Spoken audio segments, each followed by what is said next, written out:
Colonel McGregor joins us again. Colonel, thank you very much for joining us. A lot has happened in Ukraine since we were last together, not the least of which has been the president's surprise trip there and statements that he made after he left when he was in Poland, even statements he made while he was there, President Putin's speech, and statements that were made to President Putin about President Biden's speech. I want to start with President Biden. As I understand it, and you have far better sources than most people, certainly than I do, some of the ultra nationalists around President Putin were furious that President Biden sort of bigfooted Putin by showing up in Kyiv the day before a pre-announced speech by President Putin. One of the, not in the government, but advisors to Putin said, Biden could have come, we are so weak, Biden could have come to the front line and shaken his fist at the Russian troops and got back in safety, and we wouldn't have harmed a hair on his head. I'm paraphrasing, but I think I'm saying it correctly. Question: how influential or damaging to President Putin, or how animating to him, do you think President Biden's surprise arrival in Kyiv was? President Biden's trip was designed to pull NATO together, to boost morale in the West, because behind the scenes, NATO is deeply divided. We're fractured, fragmented, whatever you want to call it, because out of the 31, 32 members, very, very few people are interested in being dragged into war with Russia. And we continue to double down on policies that have thus far produced a lot of dead Ukrainians, have lost a lot of Ukrainian territory, but are certainly not going to win. And people are wondering how much longer we will continue this before NATO falls completely apart. So I think Biden went over there not just to bolster our friend Zelensky. It was really more for the NATO allies than anything else. And I don't think it worked, but that's what he was there for. In terms of the way these things work, involving military, intelligence, civilian, White House, Zelensky's people, is it realistic to believe that the Russians were given a heads up just to make sure they didn't bomb Kyiv while Joe Biden was there? Well, I'm sure they probably said something to the Russians and alerted them. And of course, the Russians are right. They wouldn't have taken any action against President Biden under any circumstances. You saw the fake air raid that was staged. They turned on the air raid sirens when Biden walked out to go to the Wall of Remembrance. Again, this is Hollywood stuff. And perhaps it made Biden's handlers happy, but it was stupid. And ultimately, again, I think the whole thing was staged for NATO. Keep in mind, when you look at the speech and what Biden promised Zelensky, this is pie in the sky stuff. 700 tanks, 1,000 artillery systems. When? Next year? When is this stuff going to arrive? If it ever arrives at all, it's not going to make any difference to the outcome on the ground in Ukraine. And then $500 million. Well, given what we've already invested, that's a pittance. And where would it go? It would go through the same recycling machine in Washington for the most part, but then a lot of it would be lost in Ukraine. The Ukrainian corruption machine. I think the whole thing was a bust. Here's President Biden addressing NATO leaders and employees, as well as Polish dignitaries. And here he is for him, his rhetorical flourish. Brutality will never grind down the will of the free. And Ukraine will never be a victory for Russia. Never.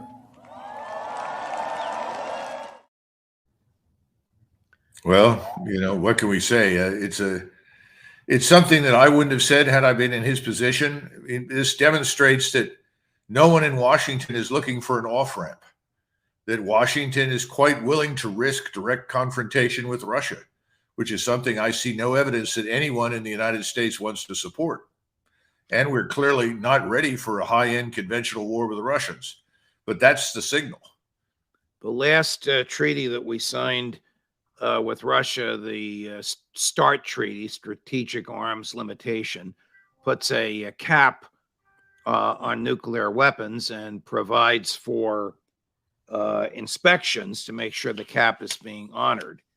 Here's an angry, but I thought articulate President Putin with a translator announcing Russia's withdrawal from the treaty. Take a listen. In the beginning of February this year, there was a statement from the North Atlantic Alliance factually demanding that Russia returns to the Strategic Arms Treaty, as they call it, including allowing inspections of our nuclear defense facilities. I don't even know what to call it. It's a theater of the absurd.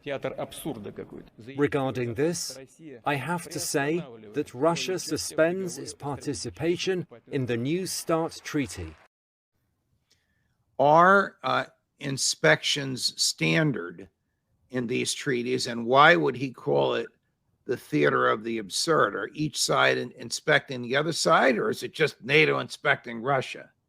Well, there are provisions for inspections, but I think what he's drawing out as an implication is that somehow or another the Russians have not honored the treaty. And therefore, we demand access to see all of these things because we don't believe anything you say. And he says that's unacceptable. Now, keep in mind that he suspended the treaty. That's very important. The word suspend suggests that at some future date in time, It'll come under back. the right circumstances, he would be willing to restore it. So we should regard that as positive, frankly, because let's face it, at this point, they have more nuclear warheads than we do. They may have more delivery systems. I don't know. We get caught up in all these numbers. We have enough explosive power between the United States and Russia to destroy the planet. End of discussion.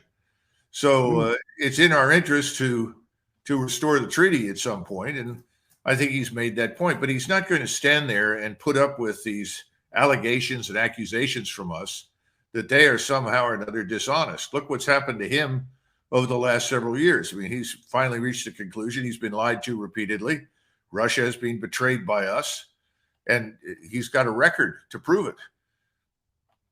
Let me show you a full screen, which is a description of a talking to that the U.S. ambassador received in Moscow in the Kremlin. The U.S. ambassador was reminded that the weapons supplied to Ukraine and their maintenance personnel, including American military personnel, are a legitimate target for strikes by Russian troops. The Russian Foreign Ministry demanded that the United States take measures aimed at withdrawing U.S. and NATO troops from the territory of Ukraine. I'm going to repeat that phrase, Colonel, because you told us about this and it doesn't appear anywhere in the mainstream media. Aimed at withdrawing U.S. and NATO troops from the territory of Ukraine, Western military equipment, and stop activities hostile to Russia. Is it finally becoming apparent that everybody knows that NATO troops, whether in uniform or out, and American troops, whether in uniform or out, are physically there in Ukraine? Well, I think it's an open secret, Judge. But the real question is, why wasn't this note delivered last year?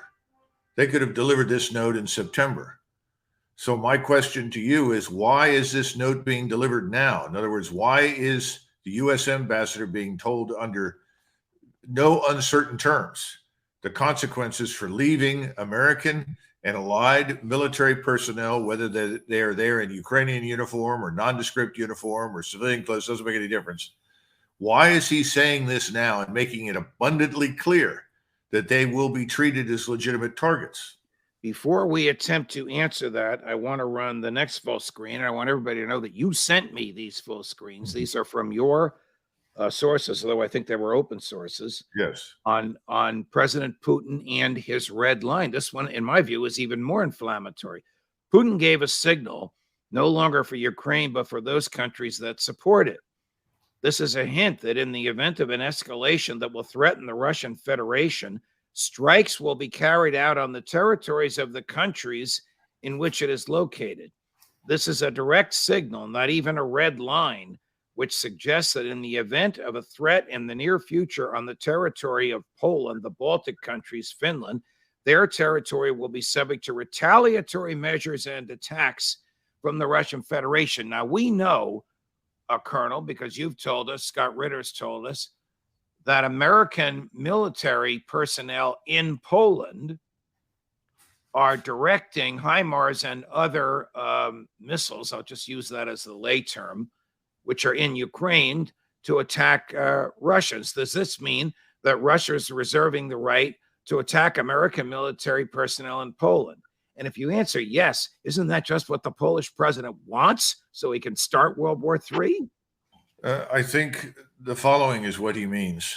First of all, there are lots of people out there who've been saying, well, the Russians have assembled all these forces, but they're never going to attack. You know, we heard that before. We heard that in January last year. All these Russian troops are going to sit there. They're not going to attack. I was one of the few people who said they would go in. They went in. Now people are saying the same thing. I want to assure everyone that the Russian forces in and around Ukraine are not on a training mission. They are preparing to attack. Now, that's the first thing. When this attack begins, they're making it very clear all the gloves are off. No more nonsense. If you have cells operating inside Ukraine, you Americans, British, whatever you are, we will target and destroy them. We have tolerated enough. We're not going to indulge or tolerate any more behavior from you inside Ukraine. So we're giving you fair warning, get out. The red line now is very clear. If you interfere with this operation, if you try to disrupt the operation, if you try to march into Western Ukraine and declare a safe zone with the so-called coalition of the willing, which reflects the fact that NATO is not united, well, we have news for you. We are going to strike back. And that means if we launch an invasion from Poland, if we launch missiles from Poland, rockets from Poland, whatever from Poland, Poland will become part of the theater of war. The same thing holds for the Baltic states and Finland. Now, I don't see any evidence that anything is going to be launched from by the Finns. Frankly, I don't see any evidence that any one of the Baltic states would do anything, but clearly Poland is the hub of U.S. military activity in the region. And by the way, he didn't go down and list everybody else in NATO, but quite frankly, it holds for everybody. And the message is clear. You're going to be at war with Russia if you do these things. So the American troops that are unarmed and out of uniform are fair game, and he's basically saying it. And why shouldn't they be fair game? They're not even protected by the Geneva Convention because they don't have uniforms on. No, they're not. And I don't know about the unarmed part. I'd be very surprised if that were the case. But frankly, if a tactical ballistic missile with a 1,000-pound warhead falls on you, they're not going to discriminate between those with or without weapons, obviously.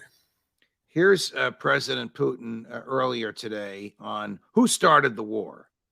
Kiev regime provided artillery and aviation and other weapons to attack Donbass back in 2014. In 2015, they attempted again to directly attack Donbass. They continued shelling, terror in relation to citizens.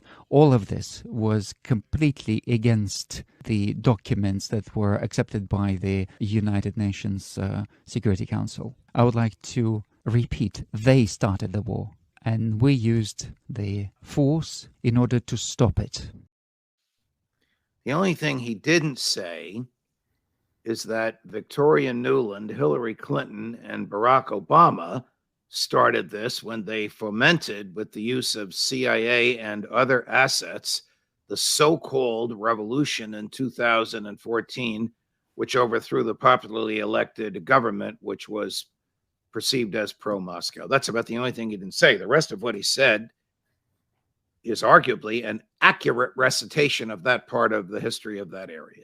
No, it is. And keep in mind that the Minsk agreements were reached and signed by Russia, Germany, France, in order to put an end to the attacks on the Donbass republics. These are Luhansk and Donetsk. These are the two, quote unquote, breakaway republics. They're all Russians. 14,000 people have died in the fighting there long before the Russians intervened in Ukraine. And this was intolerable, and they finally moved in to stop it. He's exactly right. There's no question about that. We don't acknowledge it, but justice and truth are not on our side in this. You have told us for a couple of months now that the Russians are amassing large numbers of troops ready to enter the country. Those troops have either been recalled to active duty, having served their time, or they were reservists who were trained, or they were conscripts who needed basic training, but it appears that is done.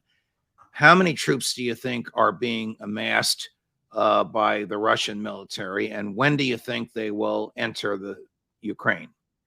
Well, the largest concentration of Russian combat troops is in the south and in the west of Russia. If you draw a line from, let us say, just south of Zaporizhia over to the Oxal River, everything south of that line is the war zone, and there are about 250,000 combat troops prepared to attack north and to attack west into eastern Ukraine.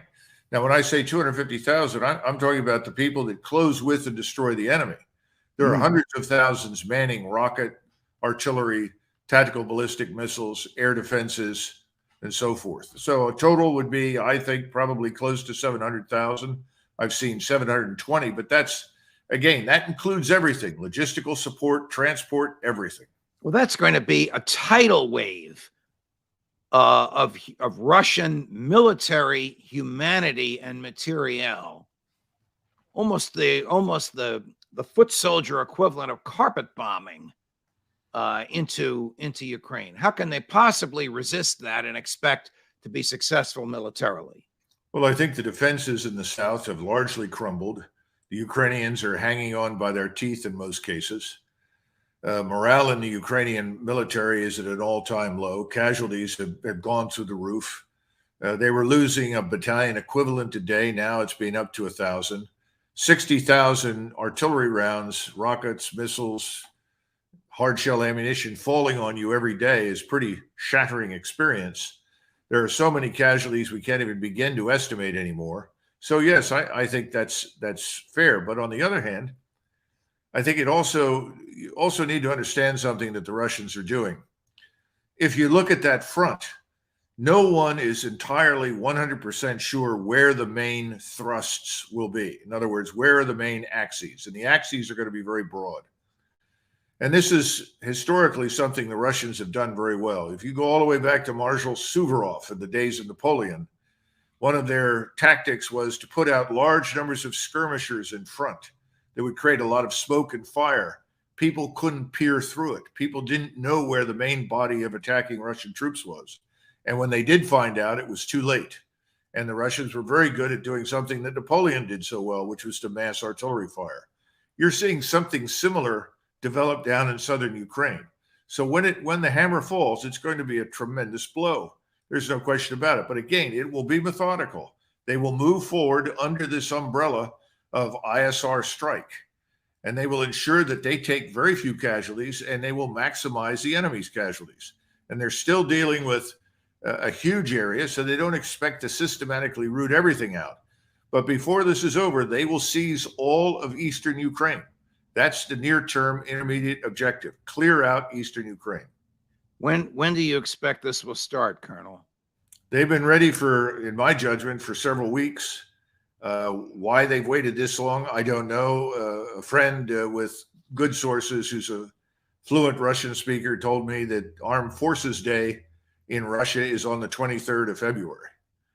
And he said he thinks that that's the most likely trigger point. But others are saying the anniversary of the 24th. I'm not sure that the Russians hold that anniversary in the same esteem as people do in the West. So my Russian speaker may be accurate. It may be the 23rd, but it could come tomorrow morning. Again, This is part of the Russian strategy, and it works. Colonel McGregor, always a pleasure. Thank you for joining us. Okay. Thank you, Judge. Judge Napolitano.